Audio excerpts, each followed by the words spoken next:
Halo Hop People, balik lagi di acara Hopcast bersama dengan saya Inge. Dan kali ini saya ditemani oleh Ibu Nira Wulansari yang mau sharing tentang peran penting seorang psikolog bagi perkembangan mental individu berkebutuhan khusus. Tapi seperti biasa, kita tanya dulu atau kita minta beliau tuliskan harapannya.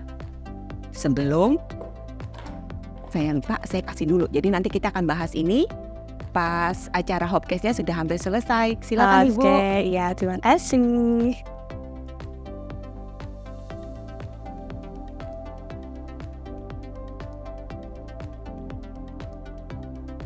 Oke. Terima kasih. Sama-sama. Baiklah, jadi buat Hope People yang belum tahu, jadi Ibu Nira ini membantu di House of Hope sebagai psikolognya, psikolog tetap di House of Hope ya Bu. Ya. Jadi Ibu Nira boleh nggak diceritakan sudah berapa lama menjalani profesi sebagai seorang psikolog?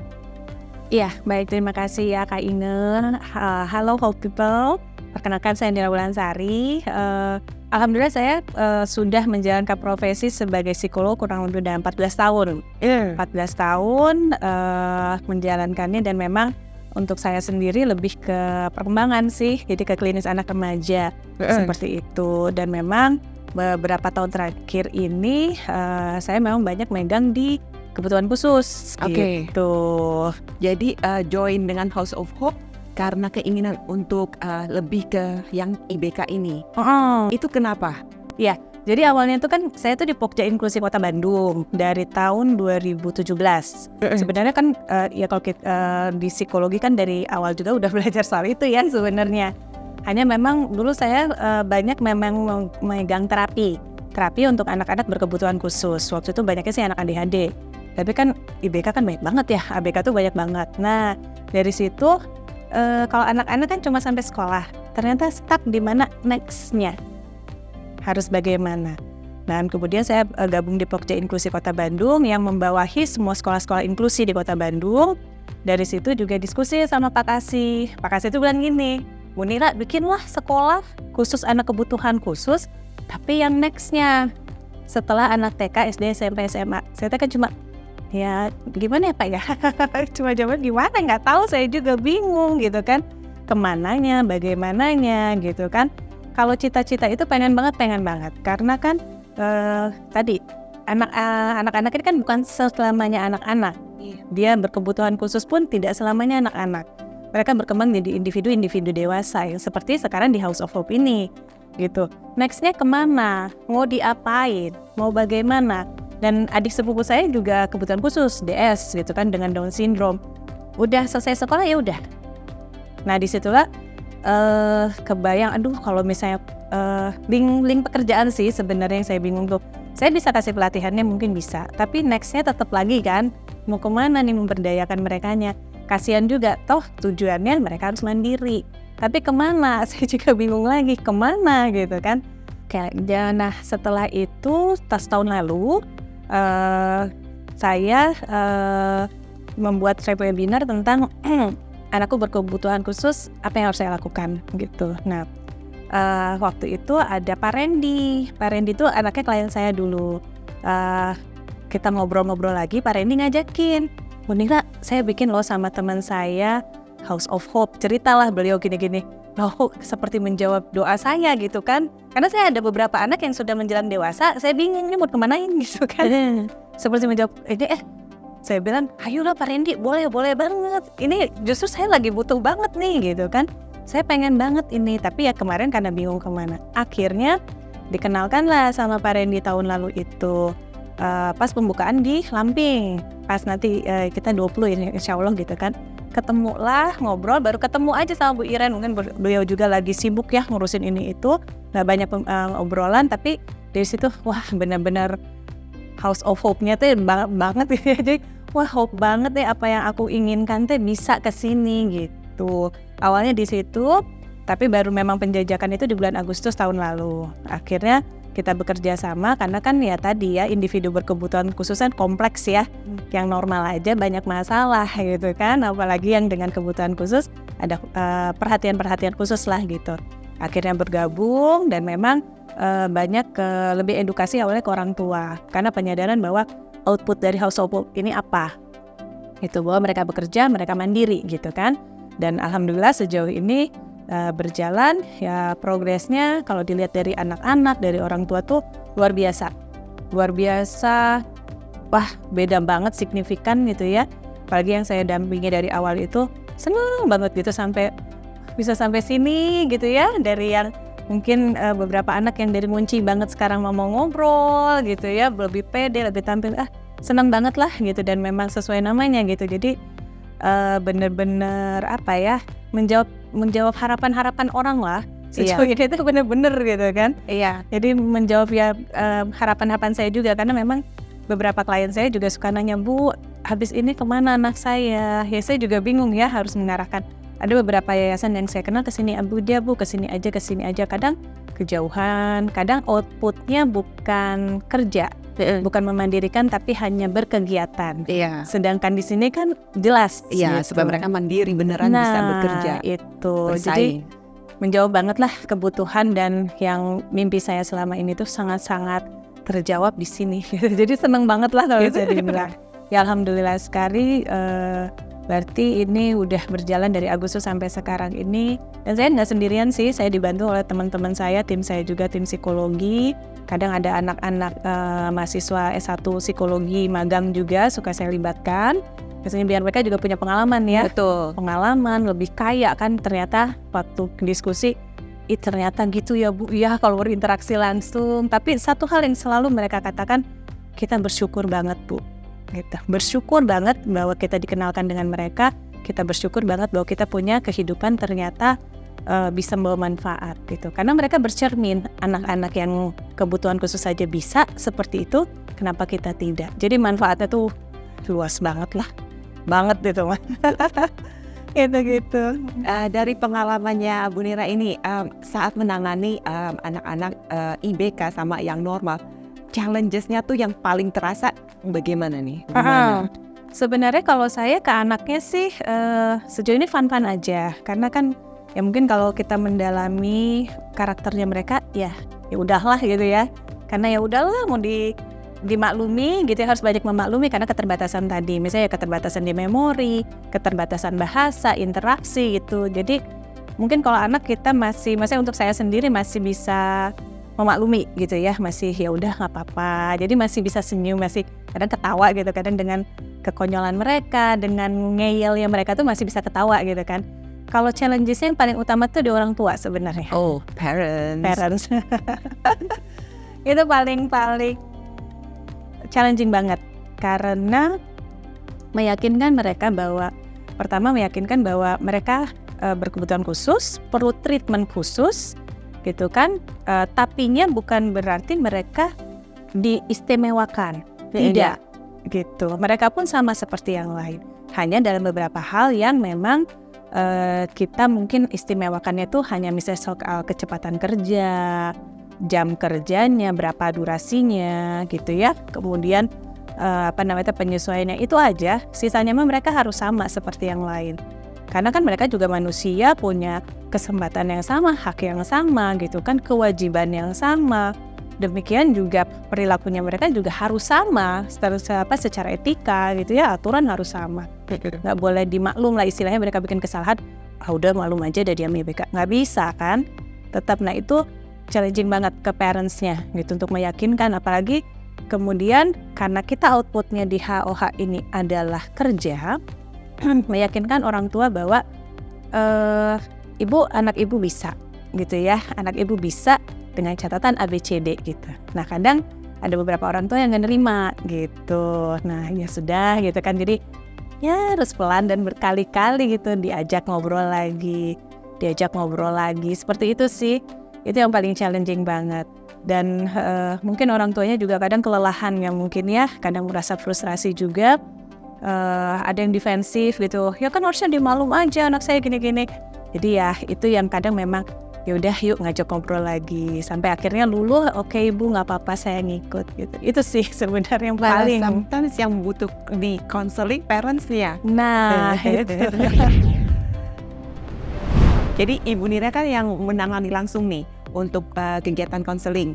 Hal yang bisa dikembangkan untuk para anak-anak IBK ini nih yang udah Ibu lalui, hal apa nih yang bisa kita lakuin supaya mereka bisa benar-benar blossoming gitu? Ya, pastinya kalau di HOH ini sekarang kita ada stepping jadi rekrutmen itu kita ada psikotesnya, ada wawancara, jadi memang ketat sekali. Bukan apa-apa ya, bukan kita misalnya mau milih-milih atau segala macam, tapi memang kita memilih karena Bu Iren dan kemudian HOH sendiri kan punya tujuan ya, kita jelas outputnya adalah bekerja. Sehingga kita cari kriteria memang anak-anak yang memang siap dilatih, dididik untuk bekerja gitu, bukan hanya sekedar ya tadi berkegiatan saja. Nah, kalau dilihat apakah mereka bisa blossoming, sangat. Sebenarnya mereka punya potensi yang luar biasa. Jadi dari hasil pemeriksaan, observasi dan ada interview, kemudian juga observasinya kan berkala ya, kita seminggu sekali itu pasti seminggu 2 kali pertemuan, pasti ada psikolog yang datang, kita ngecek terus perkembangannya, kita lihat oh anak ini bagusnya di ini, anak ini bagusnya di sini gitu kan. Sampai berapa bulan ke belakangnya, mulai Januari kalau nggak salah itu apa Desember saya lupa, kita tuh ada kelas khusus public speaking karena mereka harus bisa ngomong juga gitu kan, karena ada yang masih malu-malu sampai saat ini gitu. Akhirnya saya bilang kita harus bikin nih kelas public speakingnya, kita harus adakan. Karena apa? Mereka harus punya keterampilan, skill komunikasi yang baik. Even itu cuma sekedar senyum dulu lah gitu kan, nggak apa-apa gitu kan, tapi mereka harus punya, dan alhamdulillah sudah berjalan gitu. Dan itu untuk semua anak. Kemudian kalau per personalnya dilihat, oh yang ini kecepatan kerjanya agak lama nih, otomatis berarti kita bikin targeting. Jadi memang personal banget sih kalau untuk bikin. Pada akhirnya pengembangan tiap anaknya ada yang personal dan ada yang untuk generalnya, seperti itu. Sejauh ini alhamdulillah ya sudah kelihatan setiap anak udah mulai. Seperti kemarin kan kita evaluasi, lama banget nih anak, susah banget. Saya bilang, Mr. Noel, kita kayaknya harus ganti tekniknya nih gitu kan, strateginya gimana dia supaya kerjanya lebih cepat. Akhirnya kita yang mikirin cara kerjanya biar dia efektif, biar dia lebih cepetnya, kita yang mikirin. Dicoba kan benar, progresnya cepet. Berarti kan, berarti hanya masalah di teknik, hanya masalah di metode. Bukan nggak bisa, berarti kan hanya masalah metode, dan itu personal. Nah itu yang memang tugas saya dan tim gitu, dan teman-teman saya, kita yang nyariin gitunya teh. Si A cocoknya gimana ya cara kerjanya, si B cocoknya gimana. Itu sama seperti yang sedang kita siapkan, mereka akan ke perusahaan, kita siapkan si anaknya, kita siapkan perusahaannya gitu kan. Kita bekali kedua belah pihak, kamu nanti akan ABCD perusahaannya, ini nih anak yang saya bawa yang seperti ini. Jadi sama-sama seperti itu sih. Sejauh ini sih alhamdulillah sangat-sangat, kalau dikatakan blossoming sangat udah luar biasa lah mereka perkembangannya. Ya senang banget sih ngelihatnya gitu. Oke, jadi bisa dibilang tantangan yang agak besar sebenarnya dari parentsnya. Kalau dari pihak yang mempekerjakan anak-anak IBK, ada tantangannya sendiri lagi nggak nih? Ya, pasti ya. Kalau yang mempekerjakan itu karena mereka kebanyakan orang awam. Mungkin kalau Mbak ingatnya kan dari special needs juga ya. Jadi kan kita paham lah ya gitu ya. Kudu diapain nih anak gitu ya. Nah kebanyakan mereka orang awam. Mereka orang awam yang memang bukan dari psikologi. Kadang psikologi pun seperti ada di perusahaan tuh, mereka punya tim psikologi, tapi mereka pun nggak paham gitu. Tetap meraba-raba dan kebingungan. Jadi makanya ini juga kita lagi bikin satu modul, gimana sih ada 101-nya gitu lah. Kalau misalnya mereka berulah ini kita harus ngapain gitu, sampai dibikinin kayak gitu. Kalau itu kayak bikin pari rimbunnya, kamusnya gitu ya. Mau nggak mau gitu. Dan makanya untuk semua perusahaan yang memang bekerja sama yang akan kita taruh anak-anak kita, diadakan pelatihan dulu, adakan pendampingan dulu, kita jelaskan dulu anak yang kita masuk ke sana tuh seperti apa, dilengkapi dengan hasil psikotesnya, asesmen bulanannya, asesmen per tribulannya ada semua. Jadi progresnya semua kita kasih sampai kita pantau terus. Misalnya ada perilaku apa, kita langsung penanganan seperti itu sih. Mau nggak mau karena mereka orang awam dan sudah tidak paham, plus mereka pun punya masalah sendiri kan gitu. Yang pada akhirnya ini anak kenapa gitu. Kadang kalau misalnya yang mungkin agak orangnya pencemas gitu kan, atau orangnya yang takutan kan, pasti waduh udah histeris duluan gitu. Karena pernah ada yang seperti itu. jadi histeris duluan dianya, padahal nggak dia apa-apain, mereka cuma datang mau main gitu ya. Iya. Tapi ya itu terjadi gitu. Iya, and mungkin sometimes orang-orang awam ini kan ada beberapa yang bisa menerima dan mau support IBK ini, tapi ada beberapa yang mungkin udah dari sananya punya stigma sendiri, Ya, udah langsung takut, wah nanti kalau mereka tantrum gimana nih gitu kan. Jadi mungkin ada tips-tips buat hope people gitu dari Miss Mira ya. buat orang-orang yang sudah punya stigma duluan. Oke, iya. Jadi hope people ya, mereka tuh sama seperti kita, sama gitu ya. Kita diciptakan oleh Allah, diciptakan oleh Tuhan, kita tuh sama, tidak ada bedanya. Hanya memang justru kalau misalnya dikatakan, mereka punya kelebihan dibanding kita. Mereka punya free pass ke surga dibanding kita. Mereka punya free pass ke surga dibanding kita gitu kan. Jadi mereka tuh malaikat-malaikat gitu yang diturunkan oleh Allah ke dunia supaya kita tuh bisa berbuat baik pada mereka yang membuat kita pun insya Allah masuk surga juga gitu kan. Nah sehingga tidak ada bedanya. Dan memang kalau misalnya dikatakan mereka kadang tantrum, mereka ada perilaku yang memang berbeda, pertama pemakluman gitu ya. Pemakluman karena ya tadi dari segi kapasitas intelijensi, kecerdasannya juga di bawah gitu ya. Kemudian juga daya ingatnya ya kurang gitu. Aturan harus berulang-ulang, mungkin bukan sekali, malah setiap hari harus diingatkan, tiap jam harus diingatkan. Hanya hal itu aja. Tapi memang mereka pun dilatihkan untuk ikutan aturan kok. Etika tuh kita terapkan betul ke mereka. Jadi mereka bukan berarti kita memaklumi, ya udah biarin aja. Enggak.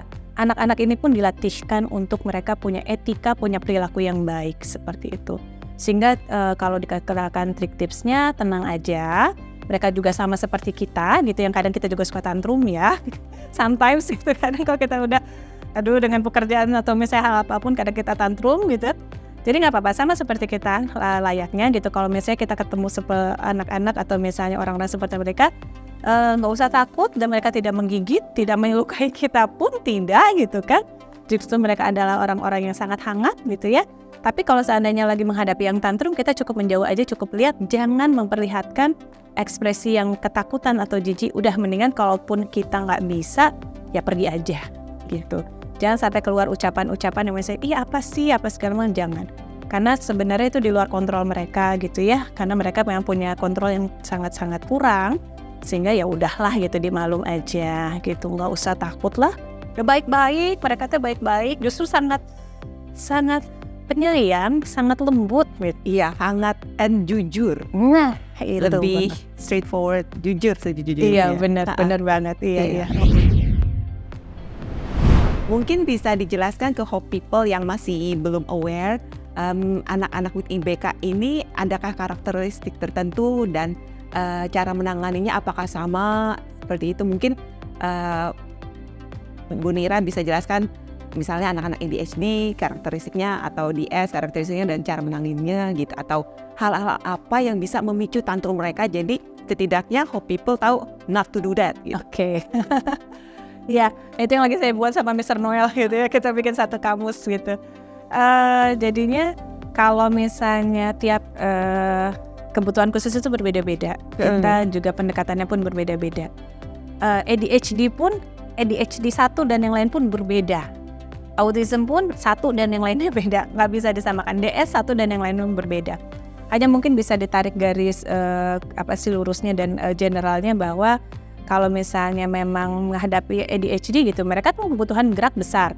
ADHD itu hiperaktif, berarti kebutuhan gerak yang besar. Kasih aja gerak. Maklumi kalau misalnya mereka sedang jalan-jalan, lagi berlari-lari, hanya pastikan aman untuk dirinya dan aman untuk lingkungan. Udah, itu aja. Nah, kalau autism atau yang ASD gitu kan ada stereotipnya gitu ya, mereka selalu mungkin ada flapping atau ada gini-gini gitu ya. Dimaklum aja, nggak usah jadi apa sih nggak boleh apa gini. Ya udah nggak apa-apa, karena itu yang menenangkan mereka. Itu mereka lagi menstabilkan diri mereka supaya nggak jadi tantrum. Jadi kalau mereka lagi gitu, oh ya udah. Kalau misalnya kita pengen mengalihkan, boleh misalnya yuk tepuk tangan, biasanya dialihkan ke tepuk tangan atau mengerjakan hal yang lain seperti itu boleh banget. Kalau DS sih tergantung ya, tadi tingkat berat sedang ringannya juga. Kalau DS yang sedang ke ringan itu bisa diajak ngobrol gitu, makan enak ya gitu, ajak ngobrol. Dan untuk beberapa anak yang memang individu berkebutuhan khusus yang memang DS, kadang mereka seneng ngobrol, ya dengerin aja gitu. Paling dengerin aja, paling kalau misalnya kita ngerasa, aduh aku nggak bisa selalu dengerin, ya kita kasih tahu aja, aduh sorry ya, Missnya harus ngerjain ini dulu, nanti kita ngobrol lagi ya gitu. Mereka sangat-sangat bisa diajak ngobrol kok seperti itu. Dan kalau misalnya ada beberapa, biasanya DS ataupun yang sangat terlihat itu biasanya memang di masa kecilnya sih. Kalau udah dewasa tuh jarang banget. Tantrumnya, ngeyelnya ya masih ada, tapi yang penanganan paling sulitnya itu di awal-awal kehidupannya, di 6 tahun kehidupan biasanya kan, yang sangat ekstra lah. Mungkin kita melihat satu hal yang kadang menakutkannya itu justru di awal-awal tahun kehidupannya. Jadi ya udah nggak apa-apa juga gitu, dimaklum aja. Dan tadi saat kita sebagai hope people gitu ya, mungkin yang awam dengan anak-anak ini ya maklumi saja kadang, karena itu dengan memaklumi dan ya udahlah gitu ya, ikut ya senyum aja, oke nggak apa-apa, itu membantu parentsnya untuk lebih tenang. Oke. Dan menurut Ibu Nira ini, jadi anak-anak IBK ini bisa bekerja, bisa compete in the marketplace. Sangat bisa. Sekarang sudah waktunya kita reveal apa sih harapan seorang Ibu Nir. Oke, let's see. Aku baca ini ya. Oke. I hope everyone always happy. Oke, that's simple, straightforward. Everyone always happy. Memang itu dia tujuan hidup, mau happy. Iya benar, harus happy ya, kita happy, semua orang harus happy. Amin. Apalagi atuh. Iya, betul. Iya. So thank you so much ya, Hope People. Thank you Bu Nira untuk waktunya. So guys, semoga podcast Hopecast kita barusan ini memberikan kamu inspirasi dan udah enggak lagi tuh memandang sebelah mata anak-anak IBK. Mereka bisa bekerja loh, mereka bisa jadi your competitor. So thank you guys, sampai jumpa di Hopecast berikutnya.